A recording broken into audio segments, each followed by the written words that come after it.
Hello students, welcome to Pharmacy Notes by US. Today we discuss pilot plant scale up technique part first. तो students अभी तक अपन ने है जो कि टैबलेट के बारे में पूरा का पूरा डिस्कस कर लिया है। तो आज एक बार अपन पूरा का पूरा जो pilot plant scale up technique है उसमें टैबलेट के बारे में एक बार थोड़ा सा इंट्रोडक्शन देख लेते हैं, फिर है जो कि अपन लिक्विड्स एंड सेमी सॉलिड्स की तरफ मूव करेंगे। ठीक है, पायलट प्लांट स्केल अप की बात करूं तो पायलट प्लांट स्केल अप में अभी तक जो अपन ने पढ़ लिया है और जो आज अपन रिवाइज कर रहे हैं, which is definition of pilot plant, objective and importance, steps in scale up, general consideration and scale up of solid doses form, यहाँ तक है जो कि अपन देखेंगे। जिसमें सबसे पहले मैं बताऊंगी कि पायलट प्लांट होता क्या है। तो बेसिकली पायलट प्लांट वो पर्टिकुलर या एक पार्ट है जब अपन कोई भी चीज़ है कि रिसर्च एंड डेवलपमेंट के अंदर शुरू करते हैं, यानी कि आपने कोई भी है जो कि मेडिसिन है जो कि लैब स्केल पे कोई फॉर्मूला डिज़ाइन किया, अब उस लैब स्केल से उस प्रोडक्शन तक लेके जाने के लिए जो भी आपको प्रोसीजर पता होने चाहिए, जो भी इक्विपमेंट्स लगेंगे, क्या क्या आपको सावधानियां रखनी चाहिए, और वैसे सीधा का सीधा प्रोडक्शन स्केल पर अगर आप लेके जाएंगे तो इतना हाई रिस्क ऑफ कॉस्ट, इतना हाई रिस्क ऑफ मटेरियल आप नहीं ले सकते। तो सारी की सारी जांच एक छोटे स्केल पे करना is known as pilot plant, right. कि पायलट प्लांट पे आपने ये देख लिया कि सारी की सारी कौन कौन सी चीज़ें हैं, कौन कौन सी तकलीफें हैं, कौन कौन से तरीके के इक्विपमेंट्स, किस तरीके के टाइमिंग प्रोसीजर्स, सारा का सारा पैरामीटर एंड कैलिब्रेशंस हैं जो कि पायलट प्लांट पे कर ली जाती हैं। फिर है जो कि आप उसको प्रोडक्शन पे जब सारे सक्सेसफुल डेटास आपके पास आते हैं डिज़ाइन में, तब उसे आप प्रोडक्शन में आसानी से शिफ्ट कर सकते हो। बेसिकली जो इसका मेन ऑब्जेक्टिव होता है वो ये रहता है कि जो थेरापेटिक डोजेस फॉर्म है उसको फिजिकल और केमिकली स्टेबल बनाना, साथ ही साथ कौन से इक्विपमेंट्स अपने को चाहिए उसका पूरा रिव्यू मिल जाता है, गाइडलाइंस मिल जाती है अपने को। साथ ही साथ अपन कोई भी इवोल्यूशन करना है, कोई चीज़ करनी है तो उसको अपन आसानी से वैलिडेट कर सकते हैं, मास्टर फॉर्मूला तैयार कर सकते हैं बल्क फॉर्मुलेशन बनाने के लिए। साथ ही साथ अगर मनी वेस्टेज हो रहा है तो वो नहीं होगा, प्लस कोई बैच स्केल पे अपने को कुछ मॉडिफिकेशन करना है तो वो भी आसानी से अपन देख सकते हैं। लास्ट में जो मोस्ट इंपॉर्टेंट है वो ये है कि स्केल अप के अंदर कोई भी प्रॉब्लम आए उस चीज को अपन पहले ही स्मॉल स्केल पे अवॉइड कर सकते हैं। फिर इंपॉर्टेंस इसकी ये है कि पूरा का पूरा जो फॉर्मूला है वो आसानी से अपने एग्जामिन कर सकते हैं, क्योंकि आपने क्या किया, अभी आपने एक रिसर्च की है तो रिसर्च में जो मेन पैरामीटर है होता है वो आप देखते हो एपीआई पे, पर जैसे आप लार्ज स्केल पे जाते हो तब एक्सिपिएंट्स की क्वांटिटीज भी बढ़ जाती हैं। तो जो फॉर्मूला है वो आसानी से एग्जामिन हो जाएगा, क्या कोई चीज़ किसी के साथ रियली इनकम्पेटिबल है, क्या सारी की सारी इक्विपमेंट्स के साथ आपका फॉर्मूला सूटेबल है, ये सारी की सारी चीज़ें आप पायलट प्लांट पे आसानी से देख सकते हो। देन रिव्यूज हो सकते हैं, अगर आपको कोई चीज़ों में चेंज करना है, प्रोसेसिंग इक्विपमेंट में किस रेट पे सारा का सारा काम होगा, कितनी आरपीएम पे आपको चीज़ों को रोटेट करना है, क्या टेम्परेचर रहेगा, ये सारी चीज़ें आप कैलिब्रेट कर सकते हो। गुड मैन्युफैक्चरिंग प्रैक्टिसेस की आराम से आप रिपोर्ट क्रिएट कर सकते हो। साथ ही साथ कोई क्रिटिकल फीचर है जो कि आपकी क्वालिटी को मेंटेन करेगा जब आप लार्ज स्केल पे शिफ्ट करोगे, वो भी आप आसानी से पता लगा सकते हैं। फिर a pilot plant can be used for evaluating the results of laboratory studies and making product and process correction and improvement. साथ ही साथ आपने जो अब लैब स्केल पे काम किया है उसको करेक्ट करना और उसको इम्प्रूव करना आगे के लिए, उसके लिए पायलट प्लांट बहुत बार यूज किया जाता है। ये नहीं कि हमेशा उसे लार्ज स्केल पे ही शिफ्ट करना है, बट आपने कोई चीज़ सही की है उसका एक तरीके से इन्वेस्टिगेशन भी आप पायलट प्लांट में आसानी से कर सकते हो। Plus producing small quantities of product for sensory, chemical, microbiological evolutions, limited market testings of furnished samples to potential customers, shelf life and storage stability studies। साथ ही साथ कभी कभार कुछ पोटेंशियल कस्टमर को लिमिटेड अगर अपने को सैंपल्स देने हो, स्टोरेज देखनी है, शेल्फ लाइफ देखनी है, तब भी pilot plant scale up technique जितनी जो सुविधा है उतनी यूज की जाती है। स्टेप्स कौन कौन से हैं स्केल अप में, अगर अपन वन बाय वन बात करें तो scale up is the art of designing of prototype using the data obtain from the pilot plant method. यानी कि पायलट प्लांट पे आपने काम कर लिया, आपने ये देखा कि सारा का सारा जो भी प्रोसीजर था इक्विपमेंट से, जो भी आपने कोरिलेशन फैक्टर्स लिए, जो भी आपने मेथड्स लिए, वो सारे के सारे एकदम सही हैं। अब उससे आपको है जो कि सीधा का सीधा इंप्लीमेंट करना है अब स्केल से लार्ज स्केल पे। तो बेसिकली जो स्केल अप है ये आर्ट, एक डिज़ाइन है ये देखने के लिए कि जो पायलट प्लांट मॉडल था उसमें जो भी डेटाज आए थे वो एकदम करेक्ट हैं प्रोडक्शन को शिफ्ट करने के लिए। तो basically they conduct laboratory studies and scale up planning at the same time, define key rate controlling step in the proposed process, conduct preliminary large then laboratory studies with the cubed to be used in rate controlling step to add in plant designs। ये छोटे मोटे जो steps हैं वो अपने को देखने होते हैं जब भी अपन स्केल अप में शिफ्ट कर रहे हैं। पूरा डिटेल में नहीं बताऊंगी क्योंकि अपन ने इसको डिटेल में अच्छे से डिस्कस कर रखा है। बस एक बार जस्ट वॉश आउट की आपको याद हो जाए कि अपन ने क्या पढ़ा था और अब अपन किस चीज से जुड़ के आगे पढ़ रहे हैं। जनरल कंसिडरेशन की बात करें कि जब भी आप पायलट प्लांट से है जो कि लार्ज स्केल पे जाओगे तो आपको क्या क्या चीजें हैं जो कि पायलट प्लांट में ध्यान रखनी चाहिए। Then reporting responsibilities, personal requirements, space requirements, review of formula, raw material, relative processing equipments, production rate, evolutions, manufacturing procedure, GMP and quality assurance, ये सारी की सारी चीजें हैं जो कि अपन जनरल कंसिडरेशन में लेते हैं। ये लिक्विड के लिए, सॉलिड्स के लिए एंड सेमी सॉलिड्स के लिए, सबके लिए होती हैं, but according to the equipment, according to the process, it will be change. सबसे पहले बात करते हैं रिपोर्टिंग रिस्पॉन्सिबिलिटी। रिपोर्टिंग रिस्पॉन्सिबिलिटी यानी कि basically R&D group with separate staffing, यानी कि जो भी आपका काम कर रहा है पायलट प्लांट पे, तो पायलट प्लांट के लिए नॉलेज किससे लेगा, ऑब्वियस से R&D यानी कि रिसर्च एंड डेवलपमेंट ग्रुप से लेगा। तो उसके साथ उनकी जो स्टाफिंग है वो सेपरेट होनी चाहिए। साथ ही साथ द फॉर्मुलेटर वो develop the product can take into the production and can provide support even after transition into production has been completed. साथ ही साथ ये रिस्पॉन्सिबिलिटी भी बनती है कि जिसने भी वो रिसर्च की है, जिसने भी फॉर्मूला डेवलप किया है पायलट प्लांट के दौरान और उसको जब प्रोडक्शन पे शिफ्ट करना है उस दौरान वो सारी की सारी चीज़ों के अंदर अपनी कॉन्ट्रीब्यूटी शो करे, यानी कि उसको पता होना चाहिए कि इसका जो रिजल्ट है वो किस तरीके से आ रहा है। साथ ही साथ कुछ मॉडिफिकेशंस आए तभी वो साथ साथ उस चीज़ों में हेल्प कर सके, अरेंजमेंट्स में हेल्प कर सके।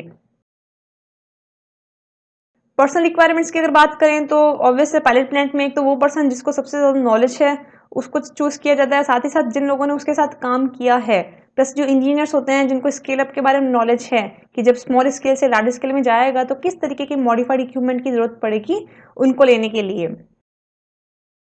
स्पेस के अंदर basically administration room, standard equipment floor, physical testing area and storage area, ये 4 तरीके के रूम्स हैं जो कि चाहिए होते हैं। एडमिनिस्ट्रेशन एंड इंफॉर्मेशन प्रोसेस में बेसिकली डॉक्यूमेंटेशन है जो कि देख। फिजिकल टेस्टिंग एरिया में इस तरीके के जो मतलब शुरू में जो सबसे पहले इक्विपमेंट्स यूज आते हैं उस तरीके के इक्विपमेंट्स यूज किए जाएंगे। Standard pilot plant equipment floor के अंदर basically the third area is discrete plant space where equipment needed for manufacturing all type of pharmaceutical doses form is located, यानी कि बेसिकली फ्लोर स्पेस वो area होगा जहाँ पे भी पायलट प्लांट से जब भी अपन लार्ज स्केल पे जाएंगे तो वहां पे किस तरीके के इक्विपमेंट्स काम आ रहे हैं उस तरीके के वैरायटी ऑफ साइजेस के इक्विपमेंट्स उस पर्टिकुलर स्पेस में अवेलेबल होंगे। स्टोरेज एरिया में अगेन जो भी आप प्रोडक्ट बना रहे हो उसके लिए specific storage like packaging areas, quarantine areas भी होने चाहिए जो कि आपके बल्कि मटेरियल को भी हैंडल कर सके। बल्कि मटेरियल यानी कि जो पैकेजिंग मटेरियल होता है ऑब्वियसली उसमें स्पेस बहुत ज़्यादा होती है बट वो बल्क बहुत ज़्यादा होता है, तो उसको हैंडलिंग के लिए भी आपके पास प्रॉपर एरिया होने चाहिए। Review of formula. A thorough review of each aspect of formulation is important. The purpose of each ingredient is and its contribution to the final product manufactured. Obvious है जो भी आपने काम किया, जो भी आपने रिसर्च की, उसका वापस रिव्यू फॉर्मूला का क्या वो सही है, इक्विपमेंट्स आपको आसानी से उसके समझ आने चाहिए। साथ ही साथ आपका जो प्रोडक्ट है वो कितना स्ट्रेस ले सकता है, किस तरीके से इक्विपमेंट्स उसके अंदर आसानी से कंपैटिबल हैं, ये सारी की सारी चीज़ें हैं जो कि आपको देखनी पड़ेंगी। रॉ मटेरियल के अंदर भी अगेन जब आप R&D में काम कर रहे हो तो रॉ मटेरियल की प्रॉपर्टीज डिफरेंट है, बट जैसे आप लार्ज स्केल पे जाते हो तो बहुत सारी प्रोसेसेस इसलिए चेंज करनी होती हैं क्योंकि आपको लार्ज स्केल में काम करने में आसानी हो, जैसे कि उसकी फ्लो प्रॉपर्टी, कलर्स हो गया, उसकी डेंसिटी हो गया, सॉलिबिलिटी हो गया, तो ये स्पेसिफिकेशंस भी आपको ध्यान रखनी होंगी जब आपके जो लॉट्स हैं वो ग्रेटर साइज के हो जाए when the shifted to the production. Then relative processing equipment, कौन से इक्विपमेंट सही रहेंगे जो पायलट प्लांट पे आप आसानी से प्रैक्टिकल कर सकते हो, और वही इस तरीके के लार्जर इक्विपमेंट्स हैं जो कि वे डिफरेंट साइज प्रोडक्शन में जा सके जिसमें वेस्टेज बहुत ही कम हो। साथ ही साथ अगर आपका कोई एक्सपेंसिव इंग्रेडिएंट है उसको भी आप आसानी से उससे रिस्टोर कर सको। प्रोडक्शन रेट ऑब्वियस है कि स्पीड भी पायलट प्लांट में उस तरीके की मेंटेन की जाती है कि आपकी स्पीड भी बरकरार रहे, साथ ही साथ उसकी क्वालिटी भी है जो कि मेंटेन रहे। इवोल्यूशंस की बात करें तो ऑब्वियस से बहुत सारे हैं जो कि पैरामीटर चेक किए जाते हैं पायलट प्लांट पे कि आपका ऑर्डर ऑफ मिक्सिंग क्या रहेगा, मिक्सिंग स्पीड क्या रहेगी, मिक्सिंग टाइम क्या रहेगा, rate of adding granulating agent and solvents क्या रहेंगे, हीटिंग एंड कूलिंग रेट्स क्या रहेंगी, आप जो फिल्टर्स यूज कर रहे हो वो क्या रहेंगे, सॉलिड की पार्टिकल साइज क्या रहेगा, drawing temperature and drawing time क्या रहेगा। ये सारे के सारे पैरामीटर्स हैं जो कि बहुत ही क्रिटिकल पैरामीटर्स हैं जो कि पायलट प्लांट पर डिसाइड किए जाते हैं जब भी उसे लार्ज स्केल पे शिफ्ट करना है। ऑब्वियस है, एक माइन्यूट क्वांटिटी में आप आसानी से इन पैरामीटर को है जो कि कैलिब्रेट कर सकते हो, वैलिडेट कर सकते हो। Then preparing the master manufacturing procedures. Master manufacturing procedure में बेसिकली मैन्युफैक्चरिंग डायरेक्शन क्या है, chemical weight sheet, sampling directions, in process and finish products की स्पेसिफिकेशंस हैं वो देखी जाती हैं। यानी किस तरीके से मटेरियल को लेना है, पहले कौन सा केमिकल आएगा, फिर कौन सा आएगा, किस तरीके से मिक्स करना है, कितने टाइमिंग तक मिक्स होना चाहिए, फिर फाइनल प्रोडक्ट्स को किस तरीके से स्टोर करके रखना है। It is a master manufacturing procedure. ये हर एक पर्टिकुलर स्टेप पे पूरी की पूरी डिटेल के साथ लिखा जाता है। जीएमपी में again the good manufacturing processes, जिसके अंदर इक्विपमेंट्स हैं जो कि क्वालिफाइड वैलिडेट होने चाहिए, रेगुलेटरी शेड्यूल्स होनी चाहिए, रेगुलर प्रोसेस रिव्यू एंड रीवैलिडेशंस होते रहना चाहिए ताकि कम से कम है जो कि एरर आए। साथ ही साथ जो क्लीनिंग प्रोसीजर्स हैं वो भी वैलिडेट होने चाहिए ताकि कंटामिनेशन के चांसेस एकदम कम हो। देन बात करते हैं एनालिटिकल मेथड्स की। तो बेसिकली आपने जो भी काम किया है, measure, control and improve and analysis, तो all the things which is quality assurance की आपने जो काम किया है, it is well documented and well quality content. ये सारी की सारी चीजें भी इसमें चेक की जाती हैं। जब ये सब चीजें हो जाती हैं तब right now your formulation is ready to be shifted to production. But still आपकी फॉर्मुलेशन है कौन सी, सॉलिड है, लिक्विड है या सेमी सॉलिड है, उसके हिसाब से पैरामीटर फिर चेंज हो जाते हैं।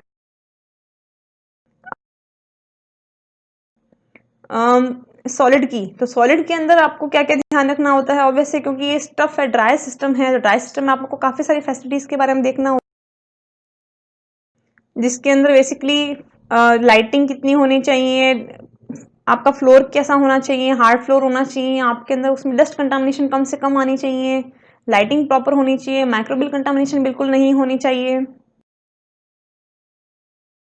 कौन कौन सी स्टेजेस आती हैं टैबलेट में, ऑब्वियस है सबसे पहले आप मटेरियल को किस तरीके से हैंडल करोगे, फिर उसको मिक्स किस तरीके से करना है, फिर ग्रेन्यूलेशन क्या है, ड्राइंग किस तरीके से करोगे, फिर कौन सा डिजायर पार्टिकल साइज आपको चाहिए, ग्रेनुलेशन टेक्निक्स कौन कौन सी होंगी, ब्लेंडिंग, डायरेक्ट कंप्रेशन, स्लगिंग, इसके बाद टैबलेट कोटिंग भी आएगी and then capsule filling. Layout की अगर बात करें तो लेआउट इस तरीके से रहती है कि आप किस तरीके से टैबलेट की प्रोसेसिंग करते हैं। सबसे पहले मटेरियल को हैंडल किससे करना है, तो ऑब्वियस है राइट नाउ जो आप पायलट प्लांट पे काम कर रहे हो, अब उससे आपको लार्ज स्केल पे शिफ्ट करना है, तो वो कोई स्कूप या फिर सिंपल हैंडलिंग वाला नहीं है। अब आपको बड़े इक्विपमेंट चाहिए उसको शिफ्ट करने के लिए, तो बड़े इक्विपमेंट शिफ्ट करने के लिए basically vacuum loading systems, metering pump या स्क्रू फीड सिस्टम्स हैं जो कि यूज किए जाते हैं। देन मिक्सिंग, मिक्सिंग किस तरीके से करनी है, तो मिक्सिंग मोस्टली इस तरीके से की जाती है कि आपके कोई भी एग्लोमरेट्स ना बने, साथ ही साथ अगर 3 से 4 इंग्रेडिएंट हैं तो कोशिश ये की जाती है कि हर एक पोर्शन के अंदर हर एक क्वांटिटी इक्वल क्वांटिटी के अंदर अवेलेबल हो। तो मिक्सिंग के लिए भी प्रॉपर स्क्रीनिंग की जाती है ताकि मिक्सिंग के अंदर कोई भी प्रॉब्लम नहीं आए और आपके एक्टिव इंग्रेडिएंट हैं या एक्सीपेंट हैं सिस्टम में इवनली डिस्ट्रीब्यूटेड हो। ब्लेंडिंग में जो मेन पैरामीटर है वो ये देखे जाते हैं कि आप कितने समय तक ब्लेंड कर रहे हो, कितना कंटेंट आपने उसमें डाला है और साइज ऑफ ब्लेंडर आपका कितना है। क्योंकि अगर ये चीजें सही नहीं हुई तो आपकी कंटेंट यूनिफॉर्मिटी सही नहीं आएगी, फ्लो प्रॉब्लम होगी और रिप्रोड्यूसिबल भी नहीं होगा। क्यों? क्योंकि प्रॉपर मिक्सिंग नहीं हुई तो आपका ड्रग कंटेंट प्रॉपर नहीं आएगा। तो जो भी आप टैबलेट्स निकाल रहे हो उसमें ईच टैबलेट के अंदर जो कंटेंट है वो अनइक्वल होगा, तो जो वेट वेरिएशन है वो भी रहेगा, साथ ही साथ जो कंटेंट यूनिफॉर्मिटी है वो भी नहीं आएगी।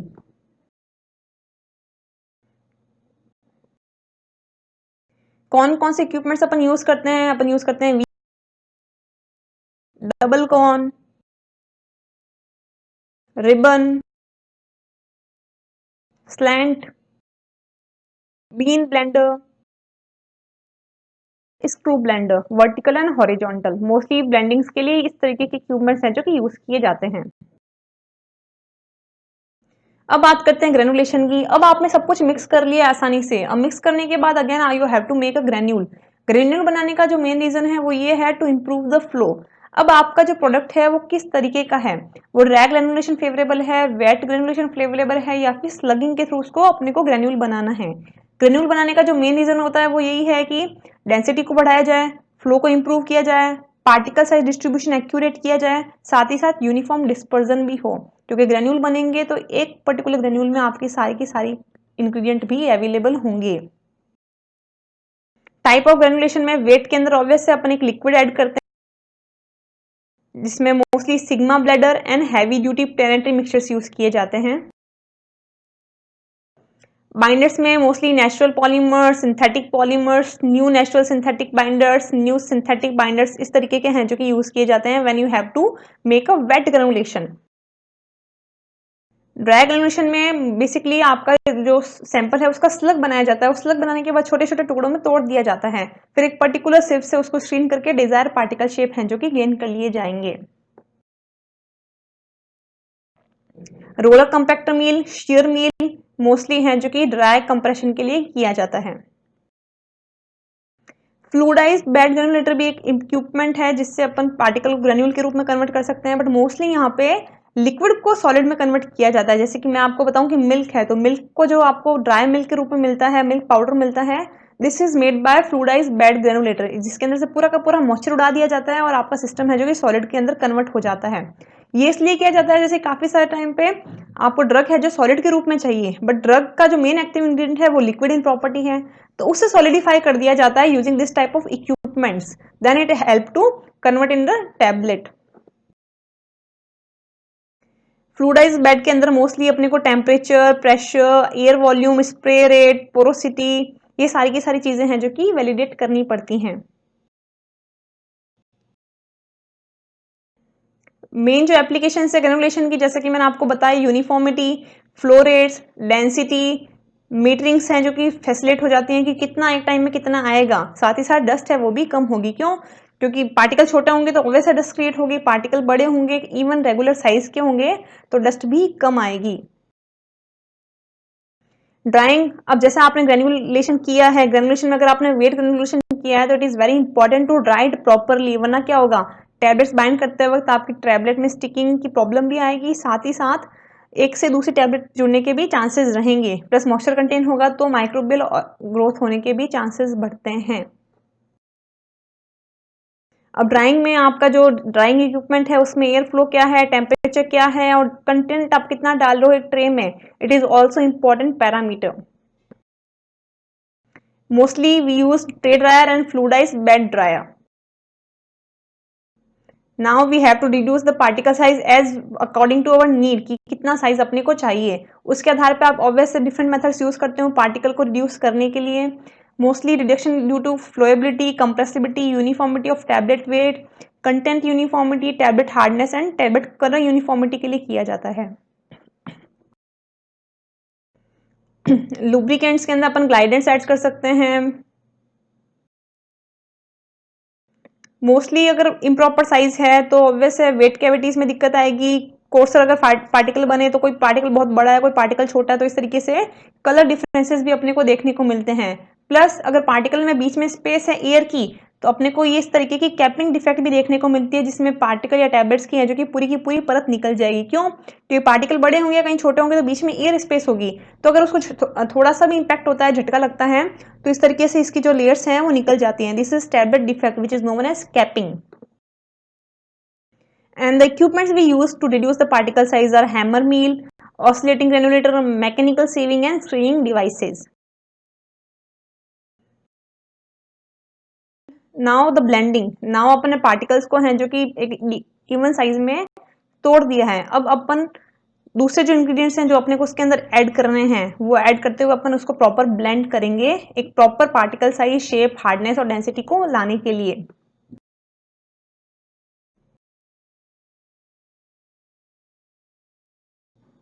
अगेन इसमें लोड कितना है, साइज कितना है, स्पीड कितनी है, टाइम कितनी है, ये सारी की सारी चीजें अपन नोट करते हैं।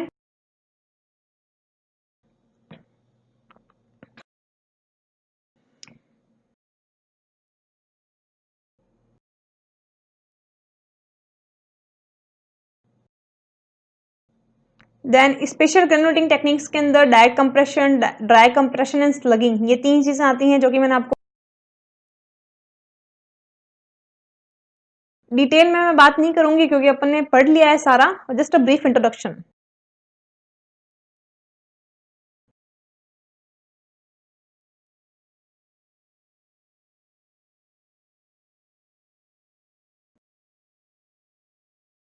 अब बात करते हैं टैबलेट कोटिंग की। राइट नाउ आपने साइज रिडक्शन कर दिया, बेंडिंग कर दी, स्लगिंग और के थ्रू आपने टैबलेट को भी फॉर्म कर दिया using a tablet punching machine. Now it is very important to coat the tablet. Reason is different कि आपको उसको मॉइस्चर से प्रिवेंट करना है, आपको स्पेसिफिक साइट पे है जो कि उसको रिलीज करवाना है। तो 3 मेथड अपने को कोटिंग के पता है, sugar coating, then film coating and anti-coating. There are different reasons to make different type of coatings. First reason of sugar coating is to increase the bulk, while film coating to prevent from moisture, and for anti-coating is to prevent from the stomach acid, right? So different methods and different desire है. According to desire, we have to make a different type of coatings. When we do sugar coating, there is a different parts: seal tablet, then subcoating, then smoothing, coloring, polishing, and printing. The main reason of sugar coating is to increase the bulk of that particular tablet. Then film coating, then anti coating. And there are different equipments we use to coat the system, which is Acela coater, high coater system, dry coater, and glad coater.